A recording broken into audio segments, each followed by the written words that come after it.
Bike salon. Mallesh नाम का एक नाई रहता था। वो बहुत गुस्से वाला था, उस वजह से कोई भी उसका मुंह नहीं लगते थे। एक दिन सैलून का मालिक, अरे मल्लेश, दुकान का देखभाल कर, मैं शाम तक आ जाऊंगा, कस्टमर के साथ ठीक से बर्ताव करना, ठीक है ना, कह के उसे शॉप हवाले करके चला गया। कुछ देर के बाद एक आदमी आया। आइए सर, आइए, बैठिए, कहा।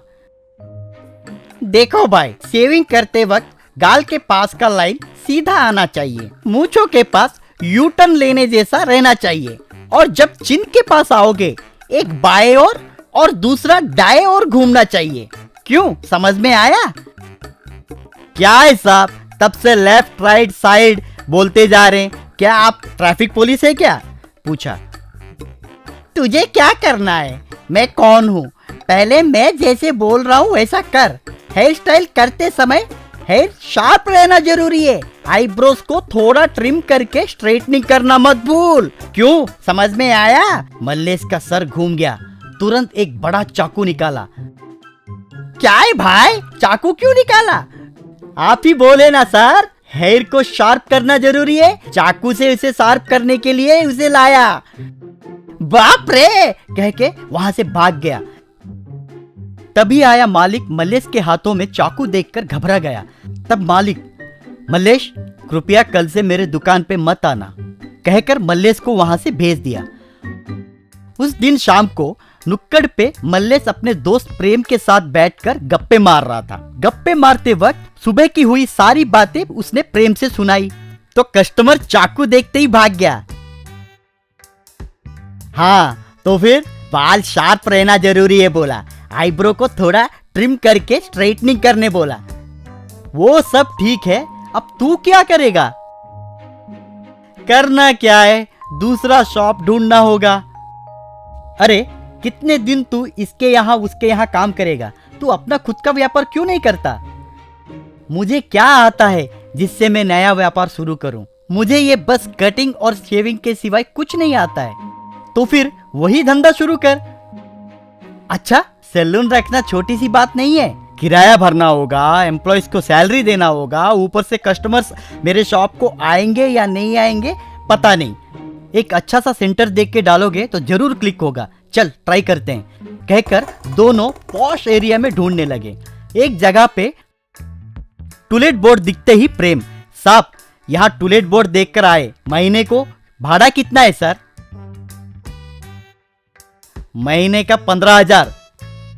प्रेम, चल मेरे भाई, देखा ना वो किराया कितना है, मुझे आए प्रॉफिट्स में आधा किराया में ही चला जाएगा, चल चल, कहकर वहां से निकल गए। कुछ देर जाने के बाद प्रेम, ठीक है रे, मुझे एक आइडिया आया है, आजकल फैसिलिटीज सर्विसेज घर पे आए जैसा सुविधाएं कर रहे हैं। अभी बीच में एक दिन हमारे घर पे ही खाना आ गया, सब्जी, शैम्पू, खाना, टीवी, फ्रिज, सब कुछ सीधा घर पे ही आ रहा है। वैसे तू भी कोई मोबाइल सैलून के जैसा शुरू करेगा ना, बहुत मुनाफा होगा। तुम्हारा आइडिया बहुत अच्छा है यार, लेकिन अभी घर घर घूमने के लिए मेरे पास बाइक के सिवाय कुछ भी नहीं है। ठीक है, तो तेरे बाइक को ही सैलून जैसा बना दे। वैसे प्रेम मल्लेश दोनों मल्लेश के बाइक को एक बाइक गैराज में लेकर गए।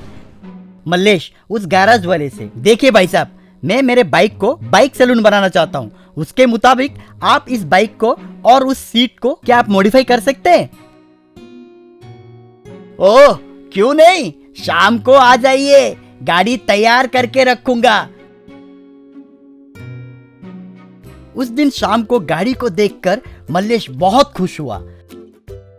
अगले दिन मल्लेश अपनी गाड़ी पे, हेयर कटिंग सैलून बाबू, अभी आपके घर के पास ही करेंगे, कहीं पे जाने की कोई जरूरत नहीं है, हेयर कटिंग एंड शेविंग, कहकर चिल्लाना शुरू किया। उस बात को सुनकर सब लोग आश्चर्य हो गए। एक घर में, हाँ, घर के पास ही शेविंग और कटिंग, बढ़िया है, मुझे बहुत सारा समय बच जाएगा, ऑफिस भी लेट जाने की जरूरत नहीं पड़ेगी, कहकर मल्लेश को बुलाया। और एक घर के पास एक औरत, शुक्रिया भगवान, अब घर के पास ही कटिंग कर सकते हैं। मेरे छोटे बाल देखकर सभी खिल्ली उड़ाएंगे, सोचकर बाहर जाना भी छोड़ दिया। अभी से तरह तरह के हेयर स्टाइल्स कराऊंगी, कहकर मल्लेश को बुलाई। वैसे बहुत लोगों को ये बाइक सैलून का आइडिया पसंद आकर व्यापार उसका जोर पकड़ा, जिंदगी में वो सफल बना। पुलिस और बाइक। उस गांव का नाम था गोविंदपुर। उस गांव में जग्गू नाम का चोर रहता था। जग्गू एक बार एक शॉपिंग मॉल से बाहर निकला। धत तेरी, ये डिजिटलाइजेशन जब से आया है हम जैसे तो बेरोजगार हो गए हैं। जेब में कम से कम 100 रुपए भी नहीं रखते हैं लोग। अपना फ्यूचर के बारे में सोचता हूँ तो मुझे डर लगता है, कहते हुए अपने बाइक के पास गया। जैसे ही जग्गू बाइक के पास गया तो एक ट्रैफिक कांस्टेबल ने आकर नो पार्किंग में बाइक को पार्क किया है, 1000 रुपए जुर्माना भरो। सर 1000 रुपए? आजकल मेरी आमदनी इतनी नहीं है सर, कहां से भरूं? 1000 रुपए नहीं भर सकते तो मुझे 150 रुपए दे दो, मैं संभालूंगा। उसने 150 रुपए दिए। इनका धंधा अच्छा है, वो ठाठ से लूट रहे हैं। ये धंधा बढ़िया है, कल से हम भी ट्रैफिक पुलिस बन जाते हैं। अगले दिन ट्रैफिक पुलिस का यूनिफॉर्म पहनकर हाथ में एक नो पार्किंग वाला बोर्ड लेकर एक जगह जाकर उसने वो बोर्ड को रखा। कुछ घंटे बीत गए, कोई नहीं आया। तब जग्गू, ये क्या, काफी मेहनत करके ट्रैफिक पुलिस का यूनिफॉर्म किराए पर लिया और रातों रात ये नो पार्किंग वाला बोर्ड तैयार किया, पर कोई नहीं आ रहा है, ऐसा उसने सोचा। तभी जग्गू ने एक बड़ा होर्डिंग देखा। उस पर लिखा था, Wherever you go, I follow। अरे वाह, क्या आइडिया है। Wherever you go, I follow। मैं भी यही करता हूँ, जहां भी पार्किंग होगा I follow। Thank you God, love you कहकर चला गया।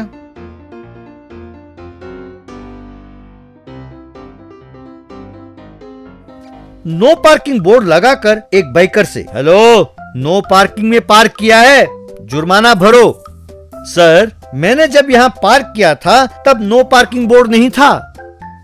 क्या बात करते हो, बोर्ड का पेंट खराब हो गया था, उसे नया पेंट लगवा कर लाया हूँ। ये तो ज्यादती है सर, वैसे मेरे पास आरसी, पोल्यूशन सर्टिफिकेट, लाइसेंस सब है सर। ये सब मैं नहीं जानता, तुम जुर्माना भरो 150 रुपए। बाइकर ने हार कर 150 रुपए भर दिया। एक और दिन जग्गू ने जहां बहुत सारी गाड़ियां पार्क थीं, वहां नो पार्किंग का बोर्ड लगाया। वहां जग्गू से एक कार ओनर, ये क्या है सर, आजकल जहां जी में आए नो पार्किंग बोर्ड लगा देते हैं। जब मैंने यहाँ कार पार्क किया था तब ये नो पार्किंग बोर्ड नहीं था, हवा में गिर गया होगा, पहले आप जुर्माना भरें, कहकर पैसे ले लिया। यूं जग्गू की कमाई खूब चलने लगी। एक बार जग्गू ने एक जगह नो पार्किंग बोर्ड लगाकर एक बाइकर से, हेलो मिस्टर, नो पार्किंग में पार्क किया है, जुर्माना भरो। तू कौन है, जानता है मैं कौन हूँ? मैं इस एरिया का एसआई हूँ, मुझे जुर्माना भरने के लिए कह रहे हो? वैसे तुम्हारा स्टेशन कौन सा है? एसआई हैं तो क्या हुआ सर, रूल्स तो सबके लिए एक ही हैं। मुझे रूल सिखाते हो? वैसे 30 फुट के रोड पर नो पार्किंग का बोर्ड कैसा? वैसे तुम्हारा यूनिफॉर्म भी सही नहीं है। यूं करते करते उसने पहचान लिया कि ये कौन है। क्यों बे जग्गू, तुमने फिर अपना धंधा शुरू कर दिया? इस बार यूनिफॉर्म पहनकर लूटना शुरू कर दिया? चलो थाने।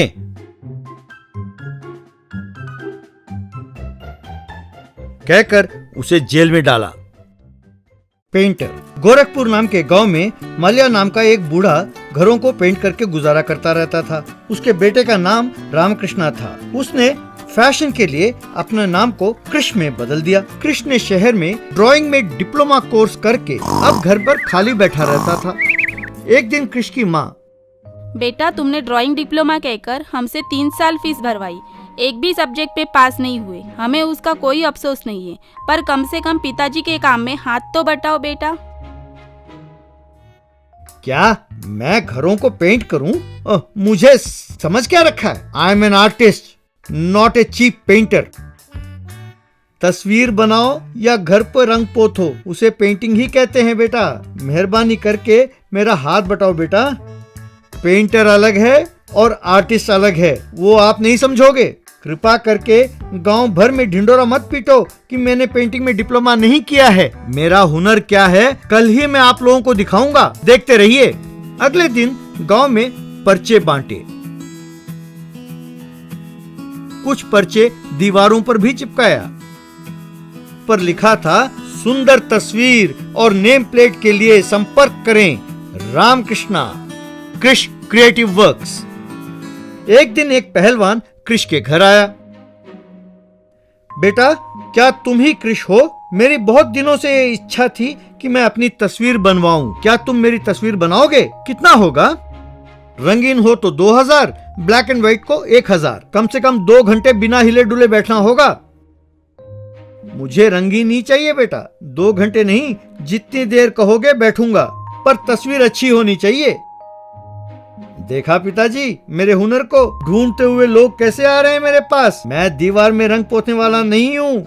यूं पहलवान एक पोज बनाकर खड़ा हुआ तो कृष ने तस्वीर बनाना शुरू किया। बीच बीच में कृष पहलवान को डांटने लगा। एक बार कहा तो समझ में नहीं आता? मच्छर बैठे या मक्खी, खाज हो या खुजली, हिलना नहीं। अकल नहीं है? यूं हिलोगे तो तस्वीर बनाना मुश्किल है भैया। ठीक से खड़े रहो। हाँ, यूं हिलना नहीं, कहकर पूछने लगा। इस तरह बहुत सब्र के साथ 2 घंटे से ज्यादा वो खड़ा रहा। आखिर में कृष ने कहा, हाँ हो गया, एक बार आकर देखिए कैसा है। पहलवान ने बड़ी उत्सुकता से आकर देखा। वहाँ एक बंदर की तस्वीर बनी थी। इससे ताव में आकर पहलवान ने कृष की खूब धुनाई की और चला गया। ये क्या, ऐसे क्यों मारा? वो हिला तभी तो तस्वीर बिगड़ गई।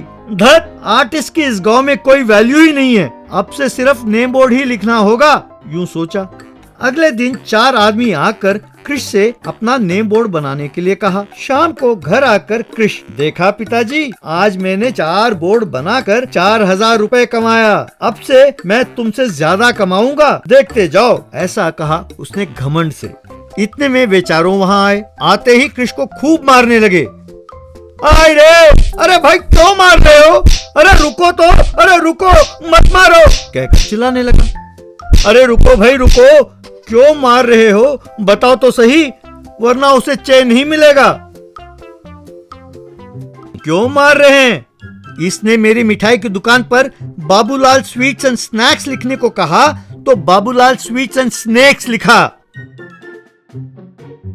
मैंने इसे get free Coke with each biryani लिखने को कहा तो इसने गेट फ्री कुक लिखा। मेरा तो और भी बुरा लिखा। इसे ऑटो इज फॉर हायर लिखने को कहा तो ऑटो इज फॉर फायर लिखा। वेजिटेबल शॉप की जगह वेजिटेबल शॉप लिखा। इस गधे को अंग्रेजी भी नहीं आती। खबरदार, जो इस गांव में कहीं तस्वीर बनाते हुए या नेम बोर्ड बनाते हुए दिखाई दिए तो हमारे हाथों मारे जाओगे, याद रहे, कहकर वहां से चले गए। उस दिन से कृष पिताजी का हाथ बटाने लगा। एक दिन बाप बेटे ने एक घर को पेंट करना पूरा किया। पिताजी, घर को तो रंग दिया है, एक वेलकम बोर्ड में लिख दूं प्लीज? माल्या मान गया तो घर पर चढ़कर वेलकम बोर्ड लिखने लगा। सब पूरा हुआ तो देखा कि वो उल्टा था। कैसा है पिताजी, बढ़िया है ना? उसे देख माल्या गश खाकर गिर गया।